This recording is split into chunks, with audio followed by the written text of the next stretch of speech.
नमस्कार दोस्तों, Devganga online coaching classes में आपका स्वागत है। हम बात कर रहे हैं फंडामेंटल राइट्स मतलब मौलिक अधिकारों की। मौलिक अधिकारों में अब तक हमारी 3-4 क्लासें हो चुकी हैं। आज हम अंतिम क्लास में बात करते हैं और अंतिम क्लास में अगर हम बात करें क्या? आर्टिकल 32 अनुच्छेद 32 की। और 32 में क्या लिखा है? 32 में लिखा है संवैधानिक उपचारों का अधिकार। उपचारों का अधिकार, ठीक है। ये अनुच्छेद 32 में लिखा है संवैधानिक उपचारों का अधिकार। इससे पहले हम बात करें कि अभी तक हमने पढ़ा था अनुच्छेद 30। क्या पढ़ा था? आर्टिकल 30। और आर्टिकल 30 पढ़ा था तो इसके बाद आना चाहिए अपने पास क्या? अनुच्छेद 31। ध्यान देना, अनुच्छेद 31। मैंने जब फंडामेंटल राइट्स शुरुआत की थी तो मैंने पहले दिन ही बता दिया था कि वर्तमान में 6 मौलिक अधिकार दिए गए हैं, यानी 6 मूल अधिकार दिए गए हैं। और अगर हम बात करें मूल संविधान की तो मूल संविधान में हमें कितने मौलिक अधिकार प्राप्त थे? 7। सातवां कौन सा था? छठा ये था, सॉरी, छठा ये था अनुच्छेद 31 और सातवां था अनुच्छेद 32। अनुच्छेद 31 में क्या था? संपत्ति का अधिकार। संपत्ति का अधिकार ये था अनुच्छेद 31 में। लेकिन ध्यान रखना, अनुच्छेद 31 में संपत्ति का अधिकार था तो यह, आप ध्यान रखना मेरी बात को, यह 42वां संविधान संशोधन, 42वां संविधान संशोधन, संशोधन 1900 कब हुआ था? सॉरी, 42वां नहीं, 44वां, 44वां, माफी चाहता हूं, 44वां।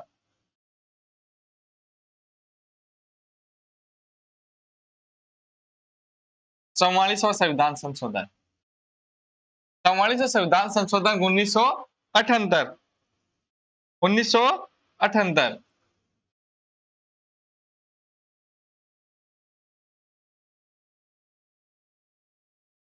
1978।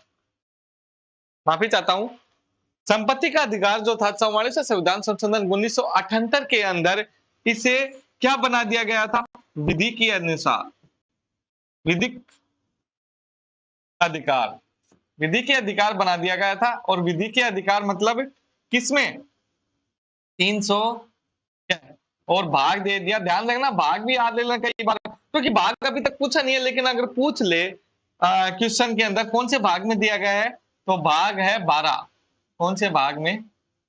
12वें भाग में संपत्ति का अधिकार को विधि का अधिकार बना लिया दिया 300 क्या में। अगर हम बात करें, आपके दिमाग में कोई क्वेश्चन आ रहा होगा कि सर विधि के अधिकार और मौलिक अधिकार यानी मूल अधिकार में अंतर क्या है? विधि के अधिकार और मूल अधिकार में अंतर क्या है? तो अंतर इतना ही है, ध्यान रखना, मूल अधिकारों के खिलाफ हम न्यायालय में मतलब सुप्रीम कोर्ट जा सकते हैं और सुप्रीम कोर्ट आर्टिकल 32 के तहत याचिका दायर करता है।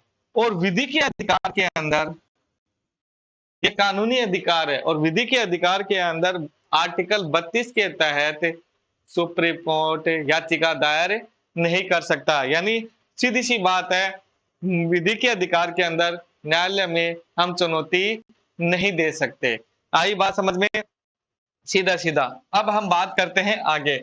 आगे की बात अगर हम करें, इससे पहले, शुरुआत करने से पहले ध्यान रखना, कुछ अनुच्छेद हैं जो अभी मैं आपको बता देता हूं। अनुच्छेद 31A, बी और सी। बात करेंगे पहले हम 31A और बी की। 31A और बी की बात करेंगे। ध्यान रखना, 31 और ए और बी कब जोड़ा गया? प्रथम संविधान संशोधन, प्रथम संविधान संशोधन कब हुआ था? 1951 में। प्रथम संविधान संशोधन 1951 में हुआ था। इन्हीं के तहत क्या क्या जुड़ी गई थी हमारे साथ?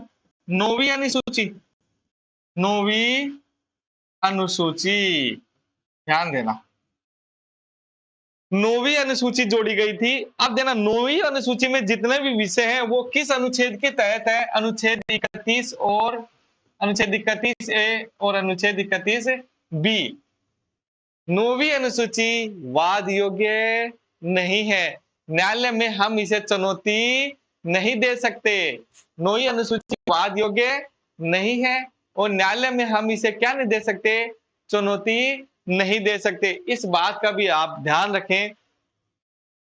हाँ, कब तक? जो 1971 था ना, सॉरी 1973, 73 के पहले पहले जो भी विषय जोड़े गए, जो भी विषय जोड़े गए, ये भी ध्यान रखना।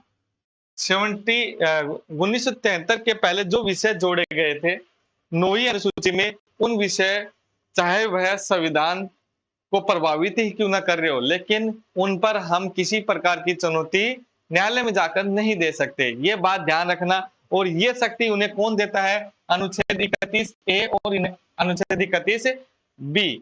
अब अगर हम बात करें, हमारे पास होता है अनुच्छेद 31C। अनुच्छेद 31C हमारे पास होता है। देखो एक बात देना, मैं एक आपको इसे बताने से पहले एक कहानी सुनाता हूँ।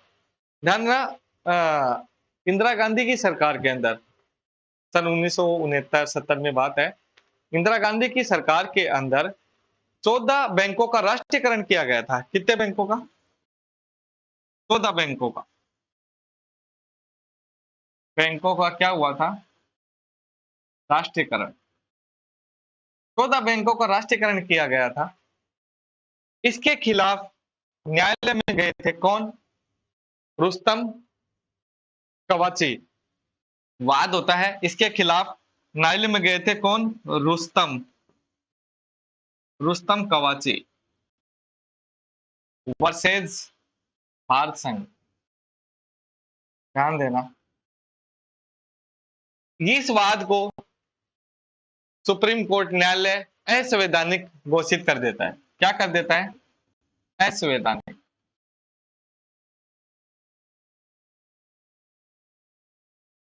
असंवैधानिक घोषित कर देता है। एक बात ये ध्यान रखना, 1971 में, सॉरी 1969 की बात है और ये जो वाद हुआ था 1971 में समथिंग, है ना? तो 1969 में 14 बैंकों का राष्ट्रीयकरण किया गया। उस समय हमारे प्रधानमंत्री थी इंदिरा गांधी। उसके खिलाफ हम बात करते हैं रुस्तम कवाची वर्सेस भारत संघ, जिसे न्यायालय इसे असंवैधानिक घोषित कर देता है। इसके बाद अगर हम बात करें, एक और वाद आता है। कौन सा वाद आता है? उसकी अगर हम चर्चा करें यहाँ पर, कि जो पीएम हमारी प्रधानमंत्री थी इंदिरा गांधी, इंदिरा गांधी इंदिरा गांधी ने जितने भी राजा महाराजा थे, राजा महाराजा के इंदिरा गांधी ने जो राजा महाराजाओं को जो सुविधा दे रखी थी, जो भी उनको सुविधाएं जो दे रखी थी, उनका क्या कर देती है? वो बंद कर देती है, मतलब हटा देती है। जो सुविधाएं होती हैं वो हटा देती हैं। और इसी के साथ एक और वाद होता है, ध्यान रखना। कौन सा वाद होता है? माधव राज सिंधिया वर्सेज भारत संघ, यूनियन ऑफ इंडियन भारत संघ। माधव राज सिंधिया वर्सेज भारत संघ का वाद होता है। इसे भी सुप्रीम कोर्ट जो होता है असंवैधानिक घोषित कर देता है। असंवैधानिक घोषित कर देता है। मैं आपको क्यों बता रहा हूं? ये अभी 31C के से रिलेटिव है, सारे के सारे। कौन से? 31C से। अब फिर एक संशोधन किया जाता है संविधान में। कौन सा? इसके बाद 25वां संविधान संशोधन। संविधान संशोधन क्यों हुआ? 25वां संविधान संशोधन क्यों किया? देखो, ये हुआ है संशोधन 1971 में। और अगर हम संपत्ति का अधिकार माने तो संपत्ति का अधिकार हटा था 1978 में। ये क्या करे? इनकी जो मौलिक इनकी जो संपत्ति थी, जो सुविधाएं थी, वो सरकार हटा देती। जो संपत्ति है वो, ये क्या काम करते हैं? मौलिक अधिकारों का क्या करते हैं? हवाला देते हैं। क्या देते हैं? मूल अधिकारों का हवाला देते हैं। लेकिन फिर न्यायालय एक बात कहता है कि अगर अनुच्छेद 14 समानता का अधिकार, अनुच्छेद 19 स्वतंत्रता का अधिकार, ध्यान देना, अनुच्छेद, अगर अनुच्छेद 14 और अनुच्छेद 19 स्वतंत्रता का अधिकार, ध्यान रखना, ये दोनों आपस में टकराते हैं। क्या करते हैं? आपस में टकराते हैं। तो नीति, राज्य के नीति निदेशक तत्व को प्रभावित माना, उनका प्रभाव माना जाएगा। राज्य के नीति निदेशक तत्व का प्रभाव माना जाएगा। और माने के आधार पर उन्होंने कौन सा अनुच्छेद जोड़ा गया? अनुच्छेद 31 सी। कब जोड़ा गया? 25वां संविधान संशोधन 1971 में। कब? 1971 के अंदर जोड़ा गया कि अनुच्छेद, अगर अनुच्छेद 14 और अनुच्छेद 19 आपस में इनका टकराव होता है, तब नीति निदेशक तत्व का प्रभाव अधिक माना जाएगा और उस आधार पर जो भी फैसला न्यायालय करेगा उसे स्वीकार किया जाएगा। ये बात पूरी समझ में आ गई आप लोगों के? यहां तक कोई दिक्कत नहीं है ना? अब हम आगे चल करके बात करते हैं। कौन सा? ध्यान देना, अब हम बात करते हैं अनुच्छेद 32 की। क्या बात करते हैं? अनुच्छेद 32। और 32 में क्या लिखा है? संवैधानिक उपचारों का अधिकार। उपचारों का अधिकार। अब सुनो, अभी तक मैंने आपको सारी चीजें बता दी, 31 के बारे में बता दिया। अब बात करते हैं अनुच्छेद 32। 32 में अगर मैं बात करूं, अनुच्छेद 32(1), इसमें क्या होता है? सुप्रीम कोर्ट याचिका दायर करता है। याचिका दायर करता है। दायर करता है। अब सुनो मेरी बात, इस थोड़ा सा और समझा देते हैं आपको। एक और बात देना, अनुच्छेद 32 को डॉक्टर भीमराव अंबेडकर ने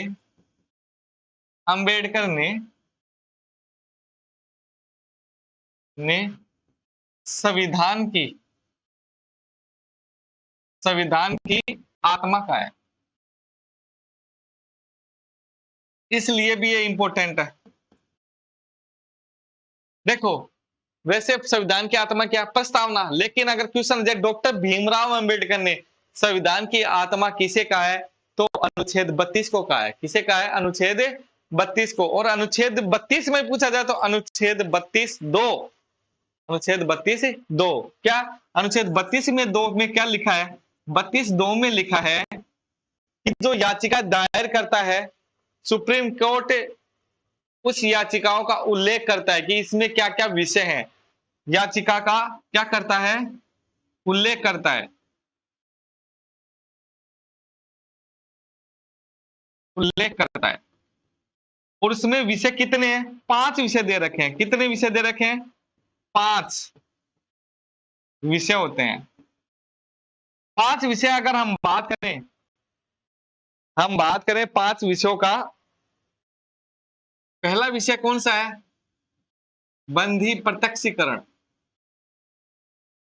बंधी प्रत्यक्षीकरण। अब ध्यान देना, बंधी प्रत्यक्षीकरण को लैटिन भाषा में क्या कहता है? Habeas corpus. क्या कहा जाता है? Habeas corpus. लैटिन भाषा में क्या कहा जाता है? Habeas corpus. Habeas corpus. सुनो, कई बार क्वेश्चन पूछ लिया जाता है, निम्नलिखित में से मिलान कीजिए। यहां पर दे दें बंदी प्रत्यक्षीकरण और उधर दे देते हैं लैटिन भाषा हेबियस कार्पस, मैंडेमस, ठीक है, को वारंटो, ये मिला देते हैं। तो किस किस को क्या बोला जाता है ये भी ध्यान रखना।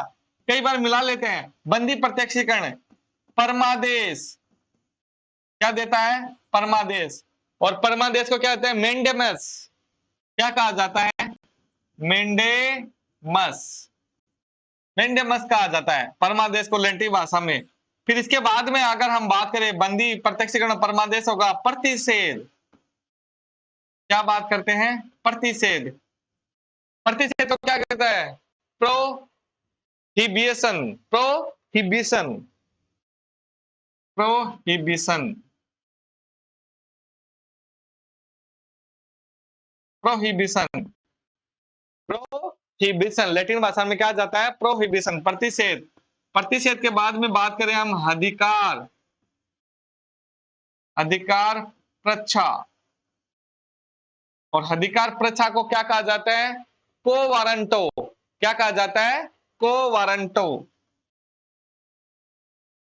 को वारंटो, अधिकार प्रतिशत हम क्या कहा जाता है, को वारंटो। अब इसके अगर आप बात करें तो क्या है, उत्प्रेषण लेख, उत्प्रेषण लेख, उत्प्रेषण लेख को क्या, सर सिरियोरी, श्योरी, सर सियोरी, सर्चियोरी। ध्यान रखना ये 5 लेख हो गए आपके सामने। सर्चियोरी, अभी भी कह रहा हूं कि कई बार क्या मिलान कर लेते हैं, निम्नलिखित में से इनका मिलान कीजिए। 5 इधर दे दिए और 5 ये दे दिए, तो उनका मिलान। तो ध्यान रखना लेटिन भाषाओं के भी ये सब याद कर लेना। हेबियस, बंदी प्रत्यक्षीकरण को हेबियस कार्पस, परमादेश को मेंडेमस, प्रतिषेध को प्रोहिबिशन, अधिकार प्रसाद को वारंटो और उत्प्रेषण लेख को सर्शियोरी, सर्शियोरी। ये हो गया। अब इनमें क्या लिखा है ये बातें करते हैं हम थोड़ी थोड़ी। बंदी प्रत्यक्षीकरण, बंदी प्रत्यक्षीकरण में क्या लिखा है, बंदी प्रत्यक्षीकरण का होता है कि शरीर सहित उपस्थित करना, शरीर सहित, प्रोहिबिशन मतलब हेबियस कार्पस मतलब शरीर सहित उपस्थित करना। अगर हम बात करें कि अगर गिरफ्तार किए गए व्यक्ति को, अगर बंदी करते हुए गिरफ्तार किए व्यक्ति को 24 घंटे के अंदर अंदर न्यायालय में उपस्थित किया जाना, मतलब शरीर सहित उपस्थित करना, समझ रहे हो ना, न्यायालय में उपस्थित किया जाना, ताकि उसकी गिरफ्तारी का कारण जान सके, समझ रहे हो, या फिर उसकी स्वतंत्रता का वो दिया जाना चाहिए कि भाई इसको गिरफ्तार क्यों किया गया, इसने क्या अपराध किया था, ये सब बातें जान सकते हैं हम बंदी प्रत्यक्षीकरण के आधार पर। परमादेश, मेंडेमस, परमादेश क्या कहता है कि जब कोई संस्था या कोई व्यक्ति, सरकारी अधिकारी की बात कर रहा हूं मैं, जब कोई सरकारी संस्था या सरकारी व्यक्ति अपना कार्य नहीं करती है तो उसे आदेश दिया जा सकता है। सुप्रीम कोर्ट के द्वारा क्या दिया जाता है, आदेश देना, ठीक है। प्रतिषेध, प्रतिषेध का मतलब क्या होता है, अपने जुडिशियल एरिया से बाहर जाकर, मतलब कोई भी न्यायालय अपने अधिकार क्षेत्र से बाहर जाकर सुनवाई करता है तो उसे रोका जा सकता है। अधिकार क्षेत्र से बाहर जाकर सुनवाई करते हैं तो उसे क्या करता है, रोकना। फिर होता है अधिकार परीक्षा। अधिकार परीक्षा का मतलब क्या होता है, अधिकार परीक्षा का मतलब होता है कि किसी को मतलब गैर कानूनी के आधार पर नियुक्ति देना या फिर उसकी पदोन्नति करना, उसको भी को वारंटों के आधार पर, मतलब अधिकार परीक्षा के आधार पर उसके प्रतिबंध लगाया जा सकता है। उत्प्रेषण लेख, उत्प्रेषण लेख क्या कहता है, उत्प्रेषण कहता है कि सुप्रीम कोर्ट न्यायालय में चल रहे मुकदमे को अपने पास बुलाना, ताकि उस मुकदमे का जल्द से जल्द क्या हो सकता है, निवारण हो सकता है। ये लेख जारी करते हैं ये 500। आई बात समझ में। अब हम एक एक करके इनके बारे में लिखते हैं और आप भी जरा जल्दी से लिखते हुए जाना, फिर आगे हम बात करते हैं। देखो पहला क्या है, बंदी प्रत्यक्षीकरण, प्रत्यक्षीकरण, बंदी प्रत्यक्षीकरण, गिरफ्तार किए गए व्यक्ति को, गिरफ्तार किए गए व्यक्ति को 24 घंटे में न्यायालय में उपस्थित करना,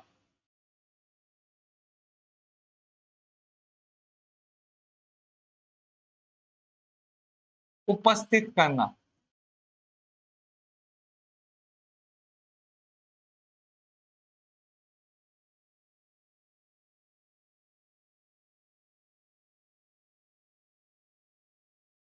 दूसरा परमादेश,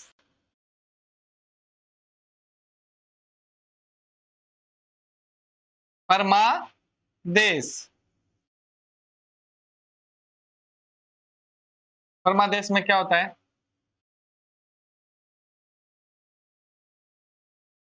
कोई सरकारी, सरकारी संस्था या अधिकारी अपना कार्य,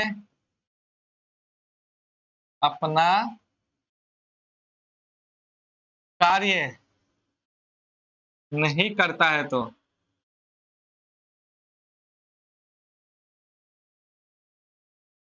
तो उसे आदेश देना,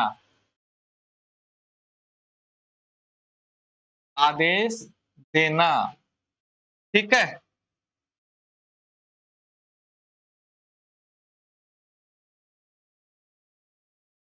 तीसरा हम बात करें प्रतिषेध।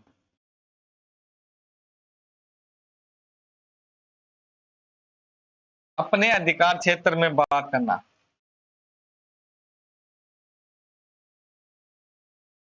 कोई न्यायालय अपने अधिकार क्षेत्र से बाहर जाकर, बाहर जाकर सुनवाई करता है तो,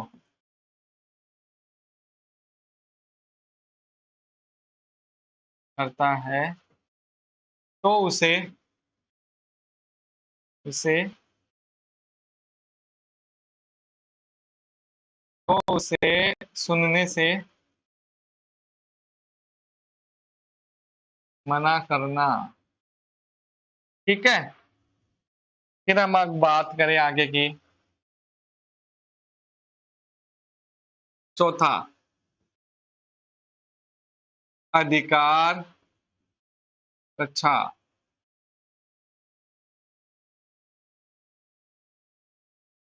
ठीक है। मतलब गलत तरीके से नियुक्ति देना क्या होता है? गैर कानूनी तरीके से, गैर कानूनी तरीके से नियुक्ति देना,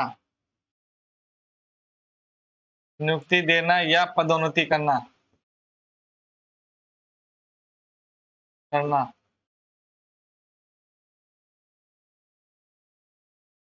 तो उसे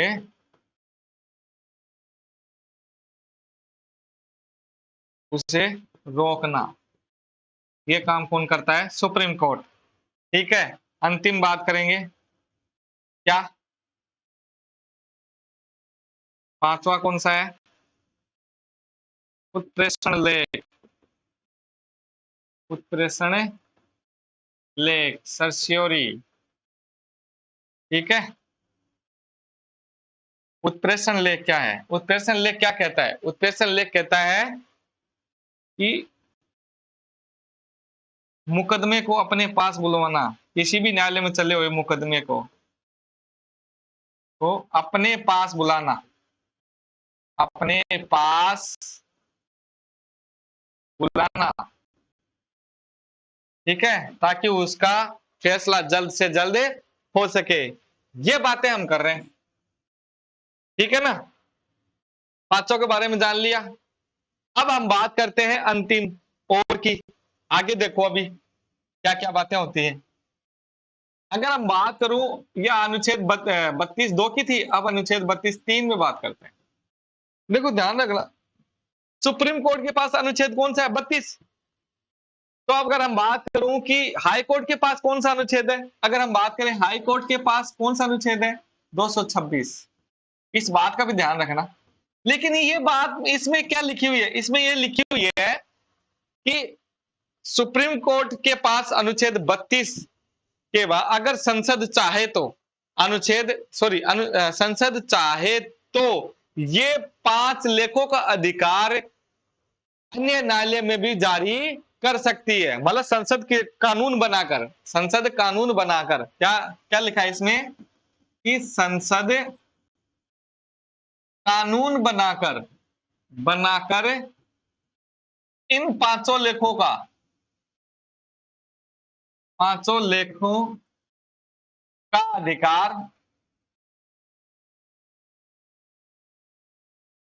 अधिकार अन्य न्यायालयों में भी सौंप सकती है।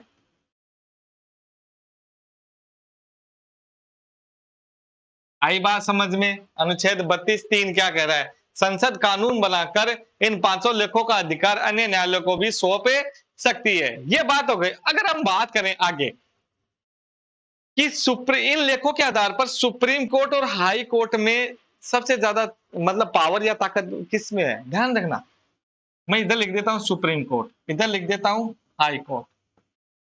देखो ज्यादा अधिकार जो दे रखा है वो किसको दे रखा है? हाई कोर्ट को। क्या ये तो सिर्फ क्या करता है? 5 लेख जारी करता है। क्या करता है? 5 लेख जारी करता है। लेकिन ये 6 लेख जारी करता है। आ गया समझ में?